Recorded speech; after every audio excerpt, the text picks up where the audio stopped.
Hi, my name is Sandra Odell. I'm the writer behind Godfall and Other Stories, now out from Hydra House Books. And to celebrate its month anniversary, I thought I would read one of the more personal stories in the collection, The Home for Broken. I hope you enjoy. A knock at the front door. You set down your toast, wipe your mouth with your napkin, and hurry to answer. Who would call so early? You weren't expecting anyone at this hour, and the post isn't delivered until well after noon.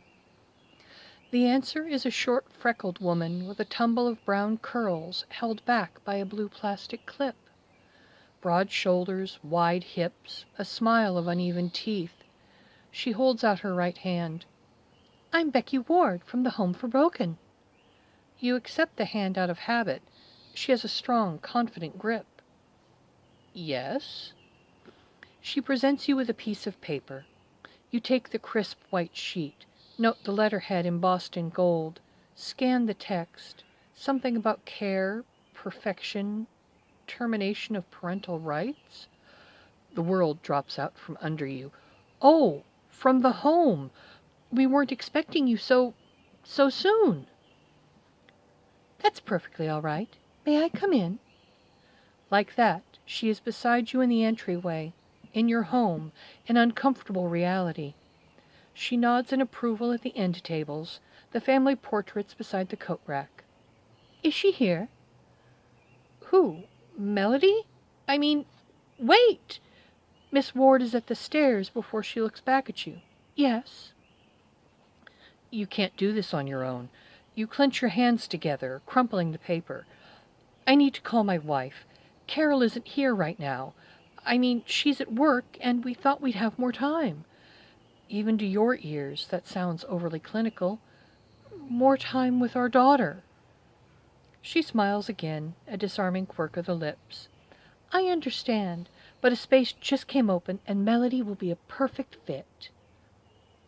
She continues up the stairs. There's an odd hitch to her step, an unevenness on her left side that pulls her knee out of alignment, an off-tempo metronome. You feel like a gawker backstage at a gaudy show. Is she broken too? You hurry to the phone stand and ring Carol's office, fingers trembling as you spin the dial. 5 rings, no answer. Why doesn't she bloody answer? Right. She's at her morning team meeting. You glance up in time to see Miss Ward reach the top of the stairs. The handset tumbles to the floor. "Please, you can't. I mean—" This is your house, your space, yet you race up the stairs to find this stranger opening doors. Ethan's room, Angie's room, linen closet, bathroom, your room. Fear pushes words out of your mouth willy-nilly. "Miss Ward. Ward, is it? I don't understand. Carol and I agreed to placement, but that was months ago. We've changed our minds. Melody's perfectly happy here with us now." "I didn't see her in any of the family photos downstairs." You flush. "She doesn't photograph well, and she's easily excited." "Of course." Miss Ward reaches the door at the end of the hall, plain wood with no identity beyond the closed hasp, with the open padlock hanging from the staple. "Would you mind opening the door, please?" A question so courteous, it burns. "She doesn't sleep much. I mean, she wanders and we have to keep her door closed." "So she's inside." Is there something different about her posture? Shoulders back, standing a bit taller? "Well, yes, we keep the door closed, otherwise, not all the time, mind you." While you fumble with the words, your hands fumble at the lock. Melody does wander at night, and you need your sleep. So does Carol, and the kids complain that Melody gets into their stuff. Miss Ward opens the door. "Hello, Melody."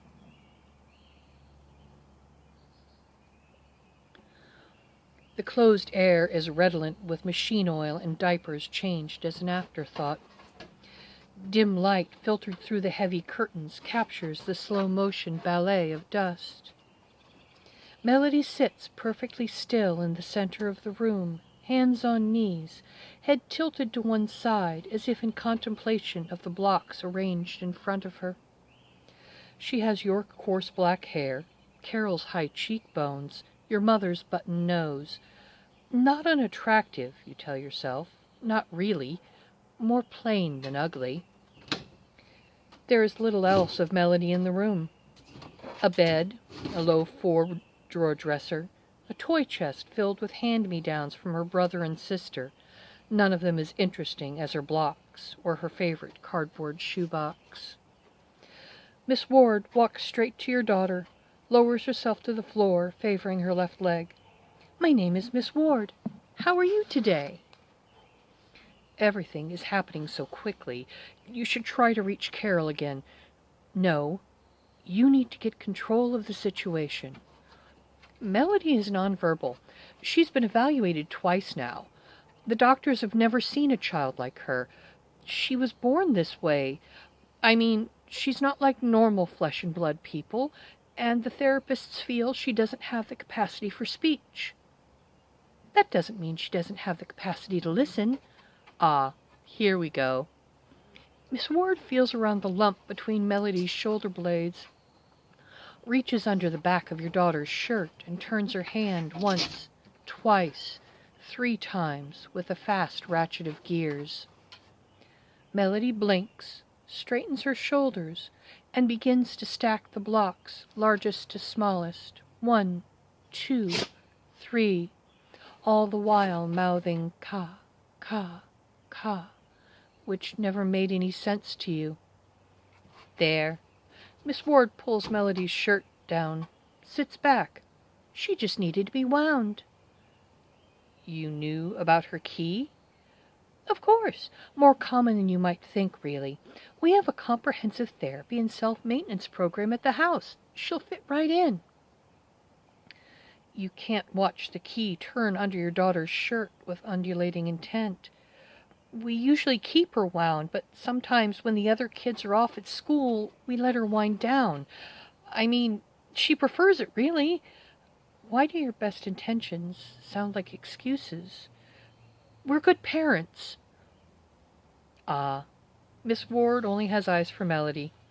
Hello, Melody. My name is Miss Ward. You're building a nice tower. Crash, and they all come down. You wince at the way Melody's head bobs back and forth when she rebuilds. Miss Ward helps her, then offers praise when Melody knocks it down again. You could never find time to play with Melody this way. Besides, she should have outgrown blocks years ago. Angie is interested in boys, likes to read Glamour and Cosmopolitan. Melody tears the pages of her sister's magazines into strips and would eat them if you let her. After a long day at the office, you sometimes tell yourself a little paper can't hurt, just so you don't have to chase her around the house. This is ridiculous. You have nothing to be embarrassed about. Even though she's different, you love your daughter, right? Right? Mrs. Ward, I must insist that we wait for my wife to come home. She still doesn't look at you. There's no need. You already signed away your parental rights. That's preposterous. You take a step back, bump against the door jamb. We didn't know what we were signing. Of course you did. You did. You even remarked to Carol how nice it would be to have a normal family like everyone else. The truth burns like dry ice in the pit of your stomach. I'll ring my solicitor. The police. Go right ahead, but the courts have already approved your termination request. Miss Ward gives you a quaint, sad smile. There's no reason to worry. We have a program already in place for Melody. Daily therapies, vocational training. We'll request her records from the school district.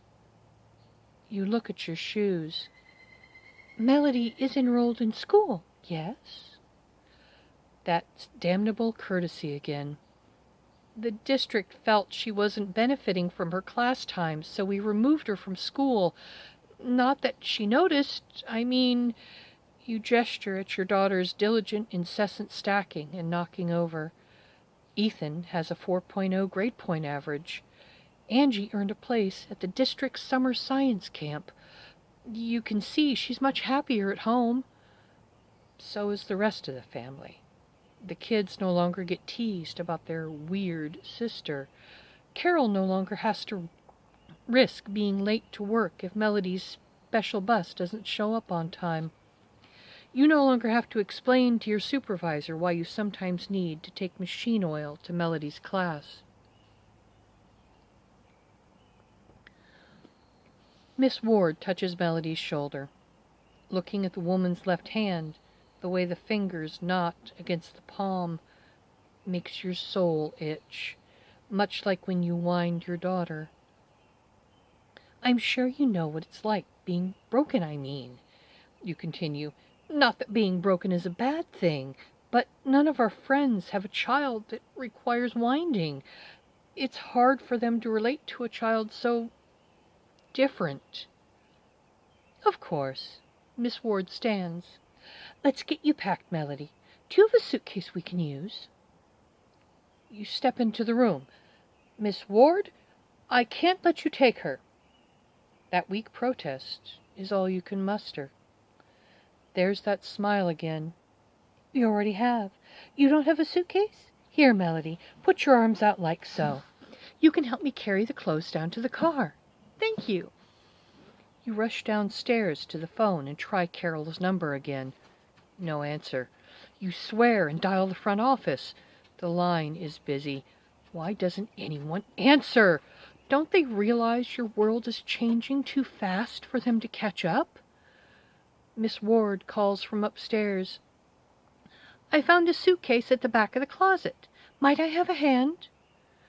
You hurry up the stairs, intent on stopping this foolishness, and before you know it, you're bringing Melody's toiletries from the bathroom.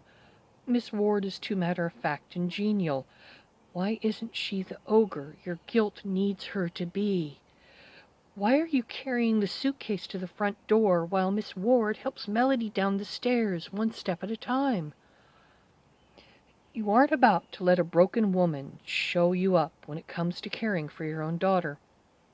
You set the suitcase in the entryway and hurry back to the stairs. Melody is on the third step. You take her free hand from Miss Ward. Come along, Melody, don't dawdle, and tug her forward. It happens in slow motion, like a heart-wrenching moment on the telly. Melody's foot catches on the next step, slips. Her hand pulls free of the rail. She tumbles towards you. You could break the fall, but her key is turning like a great ugly thing. You let go of her hand. You mean to step forward, but step to the side instead, and your daughter falls to the floor on her hands and knees. She makes no sound, not the slightest whimper. Turn goes the key. Miss Ward is down the stairs and reaching for Melody before you gather yourself enough to do the same. Oh my, Miss Ward says. Up you go. Are you all right? Let me see your knees. You break out of slow motion and help ease Melody onto the bottom step. Is she all right? Melody is a right pain at the doctor's office, and you have things to do today. Not that you mean to be cruel. She's fine, a little bruised up is all, Miss Ward says, as if reciting the day's weather. We have aspirin powder at the house. I didn't think I'd pulled that hard. I tried to catch her. Accidents happen. Are the words strained, polite to the point of anger? I didn't want to break her key. Miss Ward lifts the back of Melody's shirt. You should look, but can't. It's fine. Miss Ward takes Melody's hand. Let's get you in the car, Melody. It's time to go. As they move to the door, you stand by the stairs, flotsam in the wake of their passing. Ring your wife. Ring the authorities. Ring somebody. Yet you think of all the things you could get done with Melody gone. Guilt clenches tight around the shallow thought. Maybe you're not fit to be a parent after all. You take a step, then the next, until you join them at the door. Do you need help with the suitcase? No need to put yourself out. We'll be fine. Miss Ward opens the door. With Melody in one hand and the suitcase in the other, Miss Ward turns to you and smiles. We'll ring for the rest of our things later in the week. You're free to visit any time you like. We love having family over for dinner and outings. You look at Melody rocking back and forth, moving to music you can't hear over the turning of her key. She has your hair, Carol's cheekbones, your mother's nose, and looks rather pretty in the bright light coming from the cut-glass window. Certainly. The word is meek and ashy in your mouth. Let's give your father a hug and we'll be off. Melody makes no move, so you go to her and hesitantly put your arms around your child. Her hair smells like strawberry shampoo. You step back. Goodbye, Melody. I love you. I'll see you soon, all right? Melody's free hand flutters to her stomach, her throat. She looks at you, through you. Miss Ward directs Melody to the door. We'll keep in touch. Come on, Melody, let's get you home. Everyone is so looking forward to meeting you. Do you like dogs? Together, the uneven metronome and the wind-up girl make their way down the front path and out the gate to a small blue sedan parked along the curb. You should try to ring Carol again. She needs to know that Melody is gone to the home for broken. As you watch the car ease into traffic, something swells inside your chest. The car turns left at the light. How would you never notice that your daughter's hair smells like strawberry shampoo? The swelling pops and runs down your cheeks. But this is what you wanted, right? Right?